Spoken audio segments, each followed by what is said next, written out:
Assalamualaikum warahmatullahi wabarakatuh.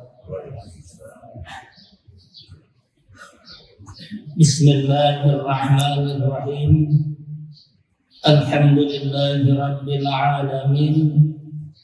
Allahumma salli ala Muhammad wa ala ali Muhammad kama sallaita ala ali Ibrahim innaka Hamidum Majid. Allahumma barik ala Muhammad wa ala ali Muhammad kama barakta ala ali Ibrahim innaka Hamidum Majid.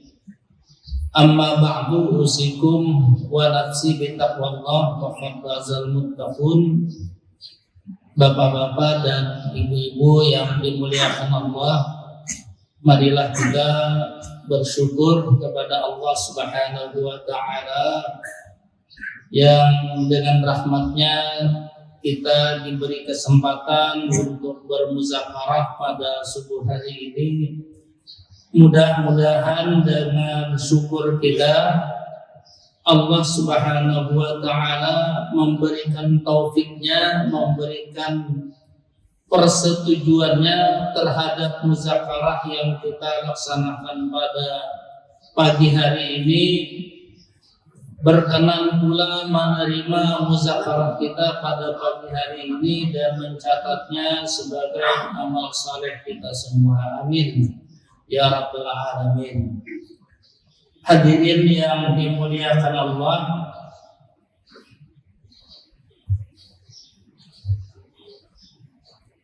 ada hadis Rasul sallallahu alaihi wasallam yang inti dari hadis itu adalah bagaimana Rasul sallallahu alaihi wasallam mengajarkan ibadah salat kepada kita semua dengan bahasa beliau, sallu kama ra'aitumuni usalli.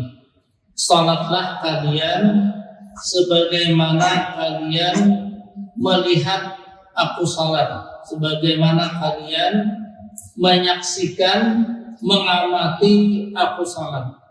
Dari tuntunan Rasul sallallahu alaihi wasallam ini, kemudian para sahabat menggambarkan apa yang mereka lihat ketika Rasul sallallahu alaihi wasallam melakukan salat itu.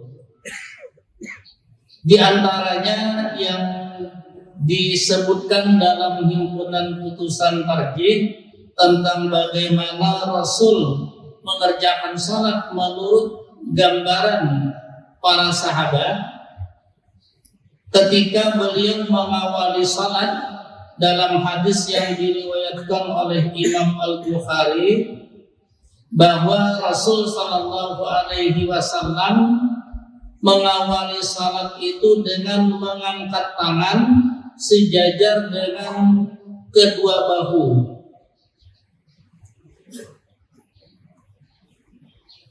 Kemudian dalam riwayat Imam Muslim disebutkan bahwa Rasul ketika mengawali salat beliau mengangkat kedua tangan sejajar dengan kedua bahu, kemudian bertakbir. Lalu dalam riwayat Abu Daud juga disebutkan bahwa Rasul ketika mengawali salat itu mengangkat kedua tangan sehingga kedua tangan itu setentang. Ini bahasa Indonesia sejajar, setentang ya, tergantung penterjemahnya saja. Bahasa Arabnya sama. Dengan kedua bahunya dan mensejajarkan dua ibu jarinya dengan kedua telinganya, kemudian bertakbir. Lalu dalam hadis riwayat Imam At-Tirmidzi disebutkan oleh sahabat bahwa Rasul sallallahu alaihi wasallam jika bertakbir membuka jari-jarinya. Nah, Bapak Ibu yang dimuliakan Allah, dari beberapa hadis ini yang dapat kita lihat gambarannya adalah yang pertama sejajar bahu. Kemudian yang kedua menurut Abu Daud tidak hanya sekadar sejajar bahu, tetapi juga ibu jari ini sejajar dengan telinga. Jadi bahasanya sejajar. Maka dari hadis-hadis ini setidak-tidaknya itulah yang digambarkan oleh para sahabat, bahwa ini sejajar dengan bahu. Tetapi tidak bisa disebutkan yang namanya sejajar bahu itu harus begini, karena bahasanya hanya sejajar bahu. Mungkin begini, mungkin agak maju sedikit. Maka untuk bisa melakukan yang paling tidak mirip dengan apa yang digambarkan para sahabat adalah tambahan dari Abu Daud. Ibu jari ini sejajar dengan daun telinga. Untuk itu maka ketika berdiri untuk sholat, kepala memang harus lurus. Sebab kalau agak menunduk, itu nanti telinga dengan bahu agak berjauhan. Ulun pakaian biar sedikit.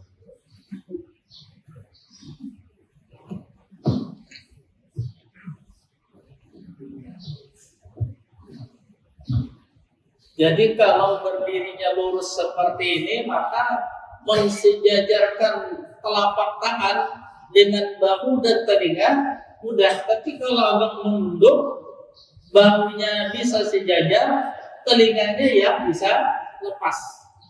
Jadi ini memang sejajar. Kalau ingin menambahkan seperti Abu Daud, maka ini sejajar ke sini. Ibu jari sejajar dengan daun telinga. Oleh karena itu, maka ini memang tidak bisa tidak, kepala harus tegak supaya ini sejajar.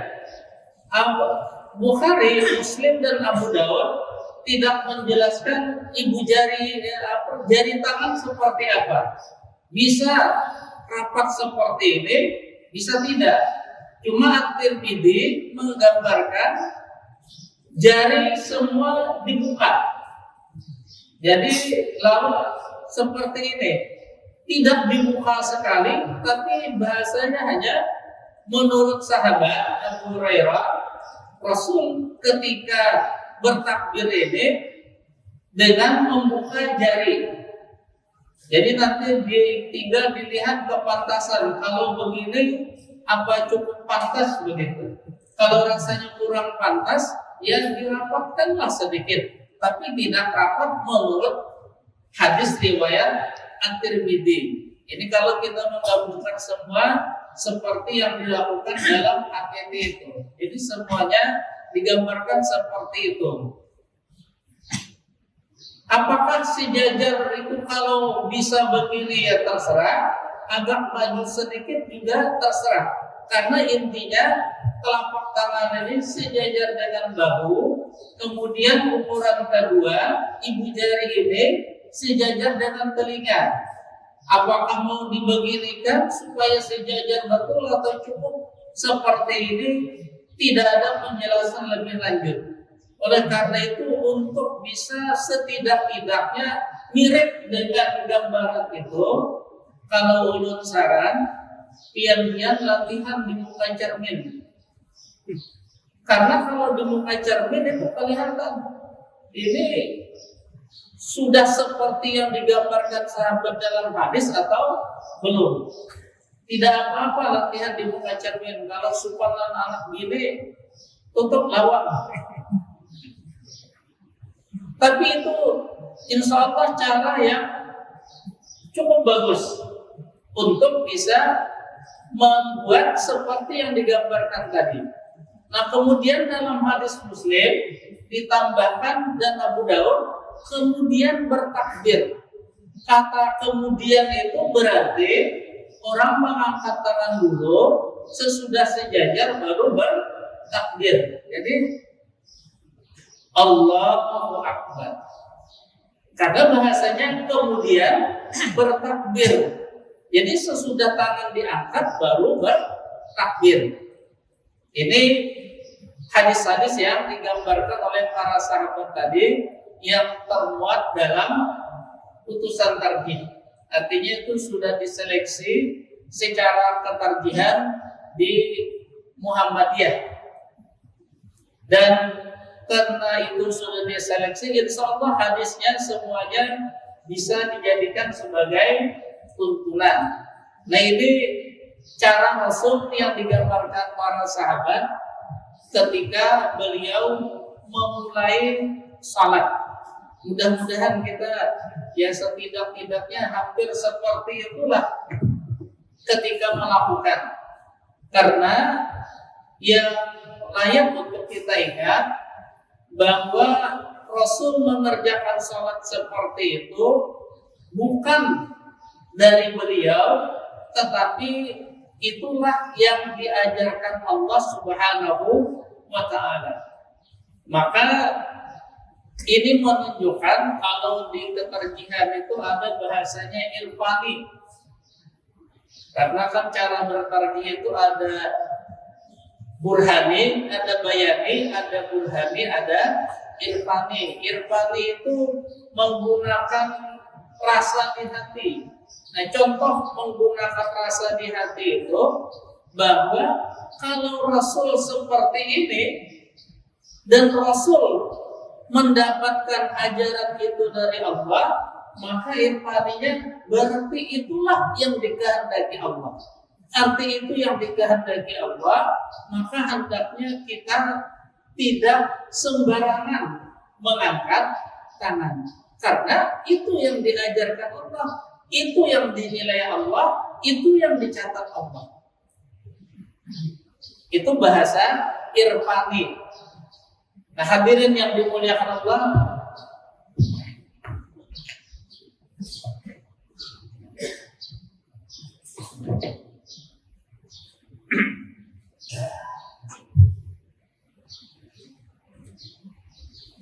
jadi dua hadis tadi, riwayat Imam Muslim dan riwayat Abu Daud, keduanya menyebutkan takbir itu ketika sudah sejajar.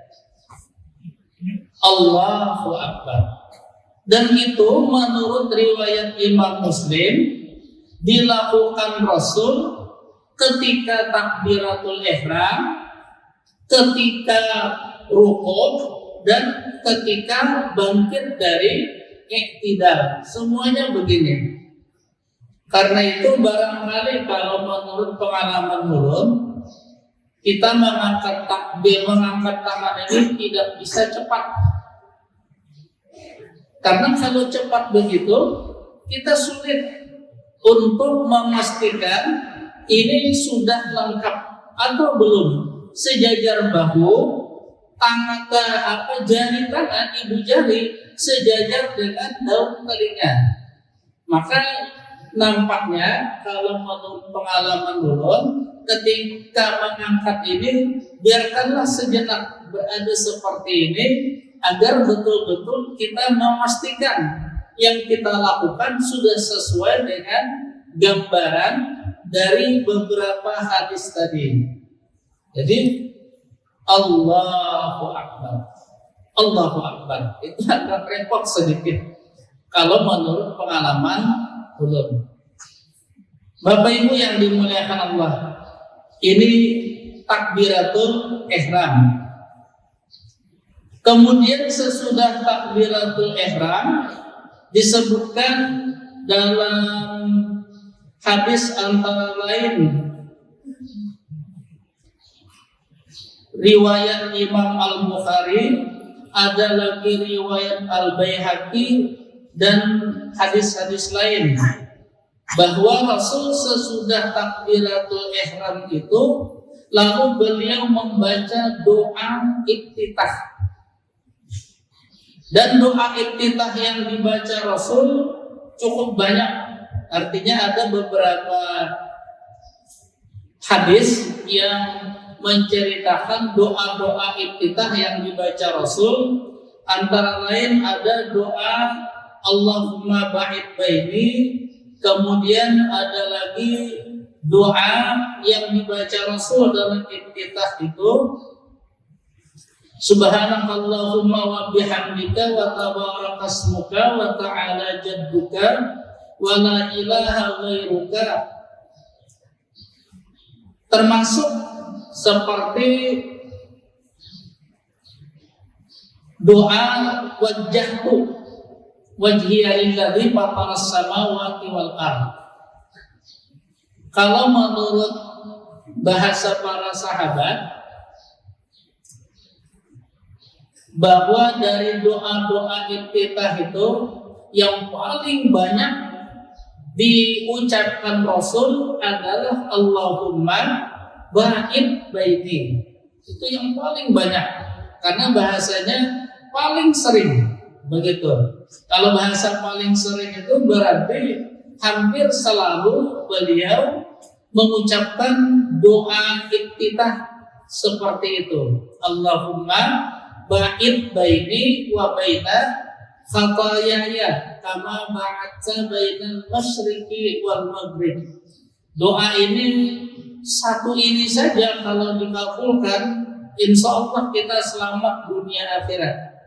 Karena arti doa ini, ya Allah jauhkan hamba dari kesalahan hamba, ba'id baini wa baina khatayaya, jauhkan hamba dan kesalahan hamba seperti engkau menjauhkan antara tempat terbit matahari, kita menyebut timur, dan tempat terbenam matahari, lalu kita menyebut barat.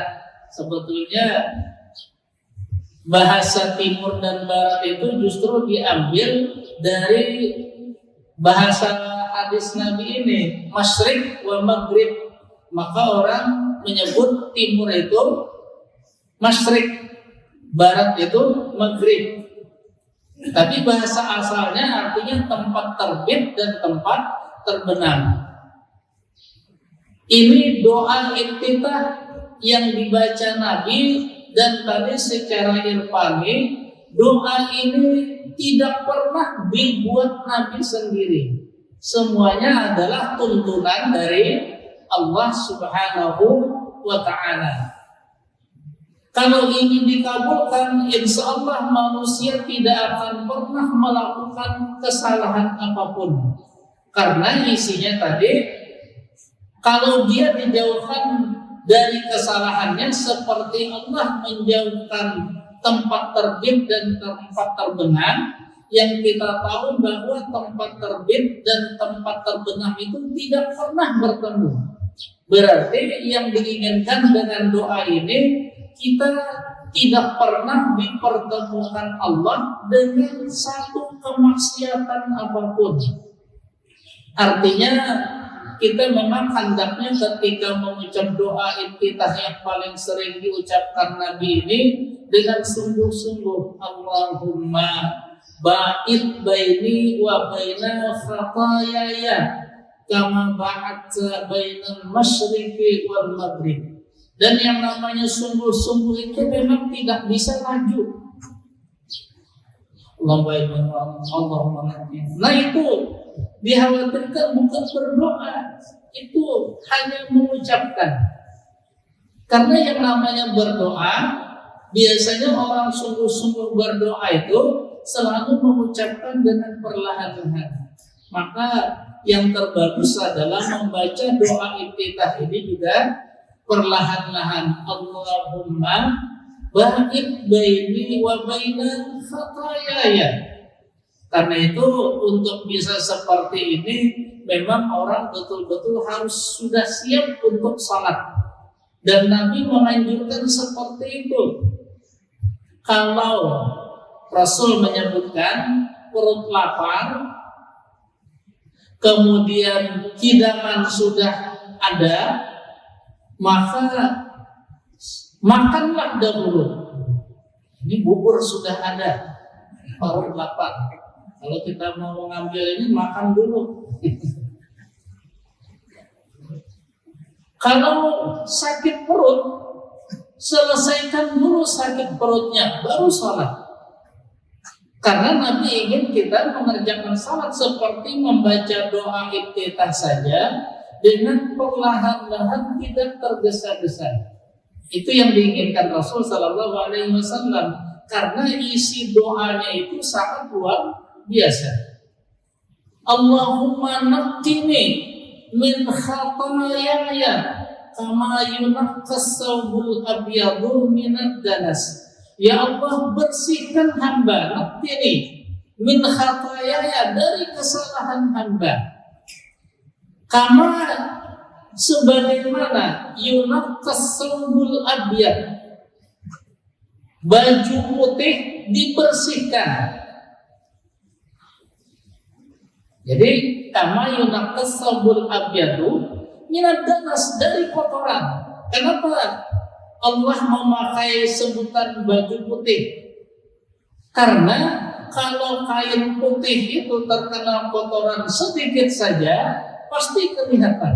Sehingga maksudnya ini, ya Allah, bersihkan hamba dari segala kesalahan hamba sehingga sedikit pun tidak ada lagi kelihatan kesalahan pada diri hamba. Jadi betul-betul bersih. Maka kalau yang kedua ini dikabulkan Allah, pasti orang itu selamat ketika melalui jembatan yang di atas neraka, selamat dari siksa kubur, dan apalagi siksa neraka. Dia bisa masuk surga karena tidak ada kesalahan. Orang disiksa di kubur pasti karena ada kesalahan. Karena itu yang diajarkan Nabi, kalau ada keluarga yang sudah meninggal dunia itu, beliau cuma mengajarkan satu doa, Allahumma ighfir lahu, supaya kesalahan yang meninggal dunia yang dikubur ini habis. Tidak perlu ditambah pahala. Karena kalau ada kesalahan sedikit saja, walaupun membawa banyak pahala yang bergunung-gunung, tapi kesalahan yang sedikit itu tetap akan membuat dia masuk neraka dulu. Jadi itu yang disebut Nabi. Maka kalau kita ingin selamat dari siksa kubur, selamat dari neraka, selamat ketika melalui jembatan untuk menuju surga itu, satu-satunya yang diajarkan dalam syariat Islam adalah bersih dari dosa. Doa ini, Allahumma naqqini min khataayaya, ya Allah, bersihkanlah hamba dari semua kesalahan hamba, kama yunaqqas thawbul abyadu minad danas, sebagaimana pakaian putih dibersihkan dari kotorannya, bersih betul, aman kita. Maka doa yang kedua ini pun sangat layak untuk kita mohonkan dengan sungguh-sungguh kepada Allah Subhanahu wa taala. Lalu yang ketiga, Allahumma ighfirli, ya Allah, basuhlah hamba min khataayaya, Allahumma ighfirli min khataayaya, basuhlah hamba dari kesalahan hamba, bil ma'i wassalji wal barat, dengan air, dengan es, dan dengan air dingin. Untuk menjelaskan ini mestinya ahli kesehatan bersama dengan ahli kimia. Apa kimia air yang disebut oleh Rasul dalam doa iftitah ini? Karena bahasanya seperti itu. Ya Allah, basuhlah hamba dari kesalahan hamba dengan air. Kalau dengan air kita sudah biasa. Dengan es ini belum biasa. Dengan air dingin juga jarang. Dinginkan bajunya aja. Kalau jangan cari baju panas untuk mandi. Padahal ternyata menurut doa ini yang bagus mandi dengan air dingin. Dan pengalaman beberapa orang, termasuk yang ulun alami juga, ternyata mandi dini hari sebelum waktu subuh itu lebih menyegarkan daripada mandi sesudah salat subuh. Dinginnya lain. Kalau yang sesudah salat subuh itu bisa menggigil, tapi kalau yang dini hari itu justru tidak menggigil. Wallahu a'lam. Tapi doa ini seperti itu. Dan inti dari doa yang ketiga ini, karena dibasuh dan yang membasuhkan itu Allah, pasti bersih. Jadi minta dibasuhkan kepada Allah agar diri kita ini bersih dari segala kesalahan. Nah, maka inti doa iftitah yang sering dibaca Nabi ini adalah kalau kesemuanya dikabulkan, berarti kita sampai nanti meninggal dunia habis semua dosa, tidak perlu repot-repot lagi karena habis semua dosa. Oleh karena itu sekali lagi sangat dianjurkan ketika membaca doa iftitah ini agar dilakukan dengan sungguh-sungguh. Apalagi kalau sampai ditinggalkan, sangat rugi.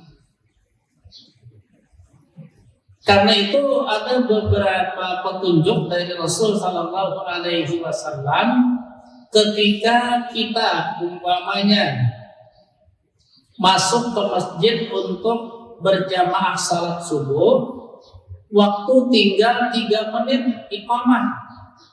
Karena ini kan cukup besar. Lihat 3 menit lagi iqamah. Padahal belum qabliyah subuh, sunat fajar, sunat subuh. Kalau 3 menit itu dilakukan dengan sungguh-sungguh, maka yang dikhawatirkan banyak bagian salat yang dibuang.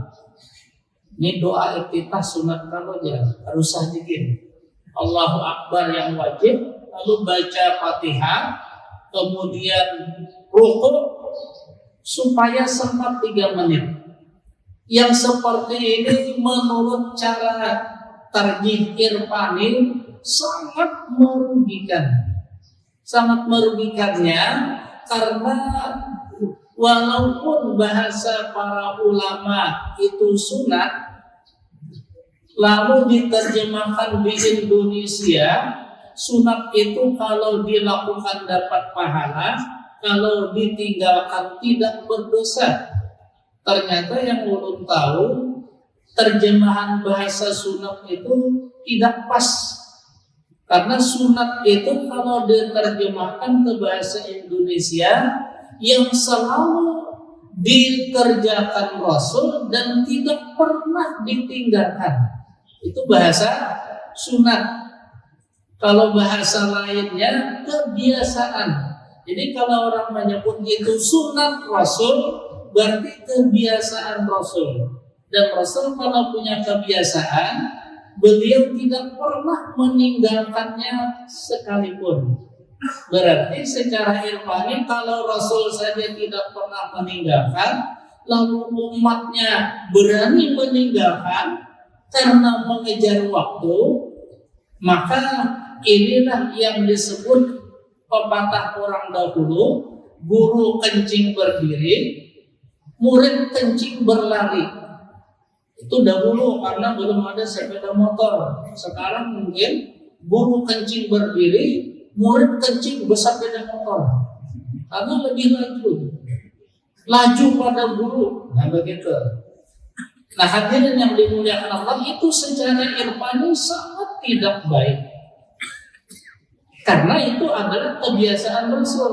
Kalau itu kebiasaan Rasul, berarti itu yang diperintahkan Allah kepada Rasul. Kalau kita ingin disayangi Allah, maka kebiasaan Rasul hendaknya tidak ditinggalkan.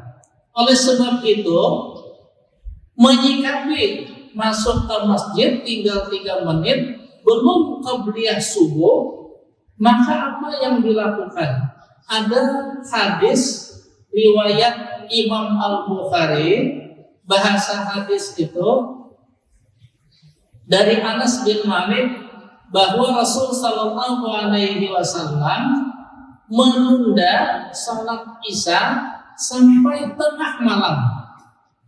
Lalu ketika selesai salat, beliau berkata kepada para sahabat yang menjadi jamaah, orang-orang di jam ini semua sudah salat Isya dan mereka sudah pada tidur jam ini.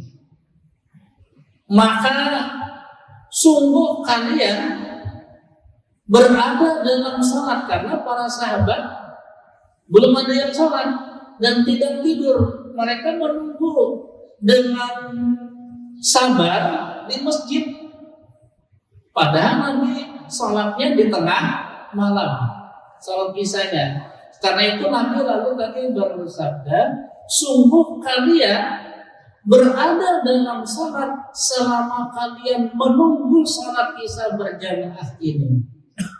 Hadis riwayat Imam Al-Bukhari ini yang dimaksud Rasul adalah kalau orang masuk ke masjid menunggu salat berjamaah, maka selama dia menunggu itu dia disebut Nabi sedang salat walaupun tidak salat. Jadi menunggunya itu disebut Nabi salat. Maka tadi perhitungannya kalau hanya 3 menit lagi iqamah dikumandangkan, mengikuti hadis riwayat Imam Al-Bukhari ini, yang terbaik dilakukan adalah tidak salat. Karena kalau salat nanti cepat sekali salatnya dan banyak yang dipotong.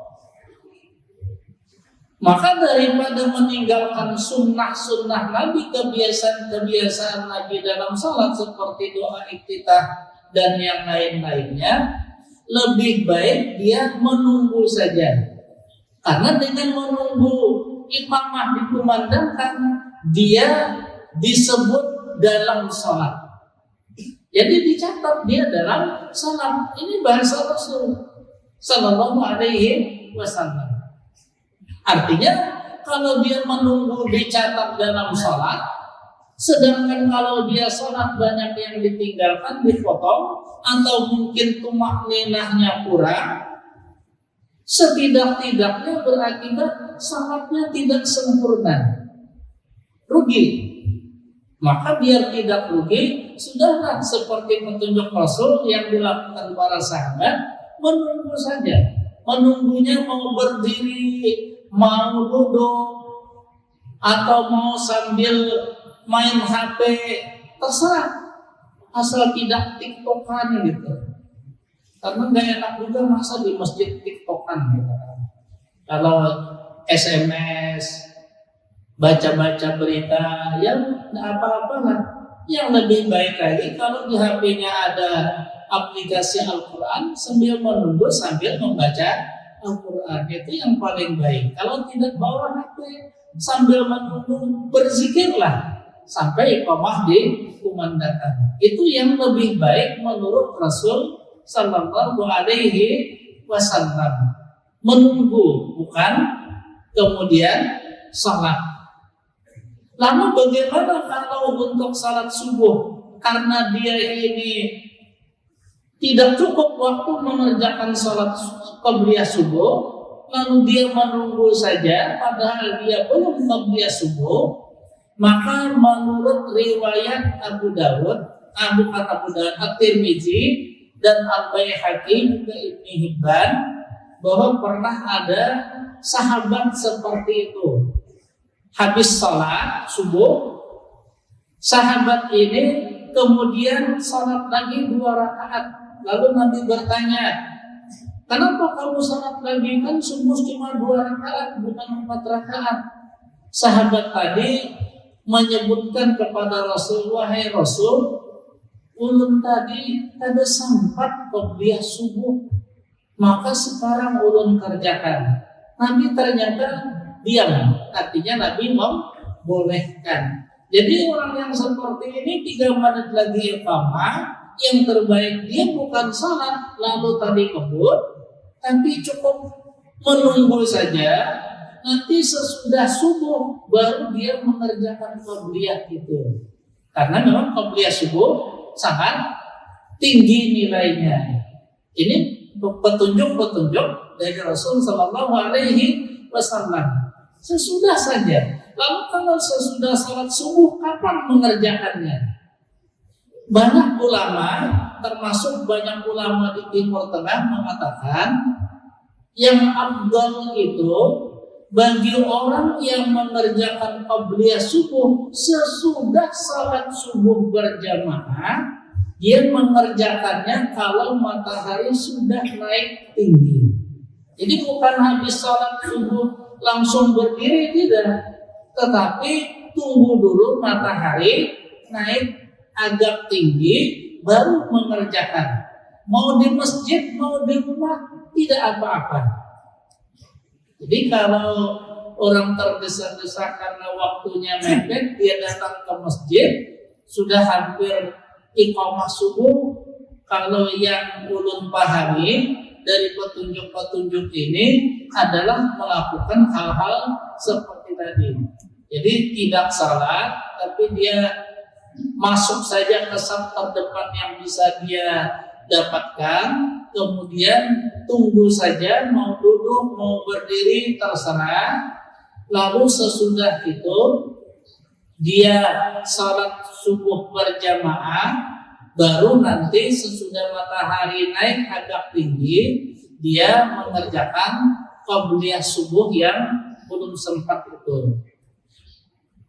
Bapak Ibu yang dimuliakan Allah, kalau para ulama hampir semua mengatakan seperti tadi, waktu yang pas untuk mengerjakan qabliyah subuh yang tidak sempat tadi sesudah matahari naik tinggi, berarti itulah yang disepakati hampir semua ulama untuk mengerjakan salat sunat sesudah waktu subuh.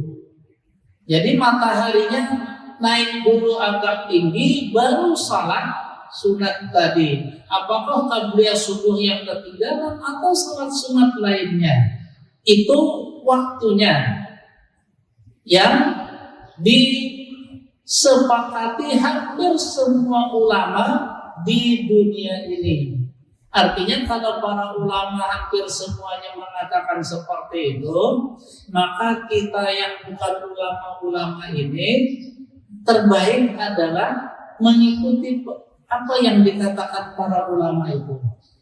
Kerjakanlah salat sunat di pagi hari itu kalau matahari sudah naik agak tinggi. Yang kalau yang ulun tahu, yang pernah ulun sampaikan kepada bapak-bapak, ibu-ibu semua, waktunya itu yang paling nyaman dan paling aman 20 menit dari waktu matahari mulai terbit. Kalau di masjid-masjid namanya syuruk. Jadi kalau jam syuruknya jam sekian syuruk, maka sesudah itu tambah saja 20 menit. Insya Allah secara perhitungan hisab itu matahari sudah tinggi dan itu namanya awal waktu duha. Karena itu salat isyraq itu hampir semua ulama mengatakan adalah salat di awal waktu duha, bukan di waktu syuruk. Ulun tidak pernah membaca ada ulama yang mengatakan salat isyraq itu salat di waktu syuruk. Tapi yang ulun baca semua mengatakan di awal waktu duha. Awal waktu duha itu yaitu tadi 20 menit dari waktu syuruk. Jadi kita tinggal lihat waktu syuruk jam berapa, tambah 20 menit. Itulah awal waktu duha. Dan ini pasti tidak sama. Kalau 3 minggu yang lalu atau 2 minggu yang lalu ketika salat subuh masuknya masih sebelum jam 5, sekarang sudah hampir jam 5. Pasti waktu awal waktu duhanya pun tidak sama karena mengikuti waktu syuruk. Nah, hadirin yang dimuliakan Allah, ini sedikit tambahan. Jadi karenanya kita tidak perlu merasa susah dan sedih kalau masuk ke masjid untuk salat subuh berjamaah tidak sempat lagi qabliyah subuh. Karena bisa dikerjakan sesudah subuh. Cuma tadi yang perlu kita ingat, waktunya mengerjakan qabliyah subuh yang tidak sempat tadi sesudah matahari naik agak tinggi, atau bahasa lain di awal waktu duha. Mudah-mudahan kalau itu yang dilakukan dia dapat catatan double. 1, qabliyah subuh. 2, salat isyraq. Karena salat isyraq juga cuma 2 rakaat. Dan yang ulun tahu tidak perlu qabliyah subuh dulu 2 rakaat, berdiri lagi 2 rakaat untuk isyraq. Cukup 2 rakaat. Tapi tadi dengan sungguh-sungguh membaca dari doa iftitah dengan perlahan-lahan, mengangkat tangan pun perlahan-lahan.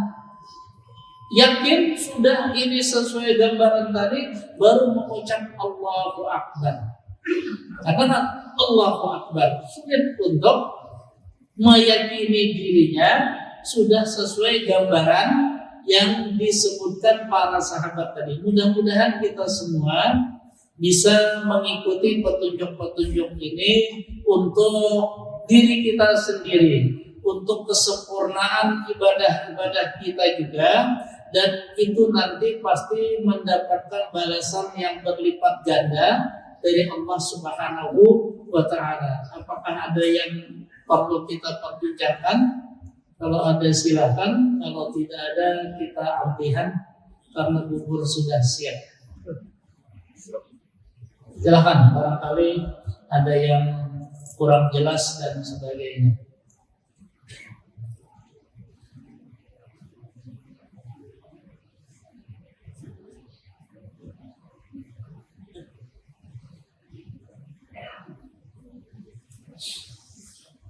Kalau tidak ada, maka kita akhiri sampai di sini muzakarah kita pada subuh hari ini.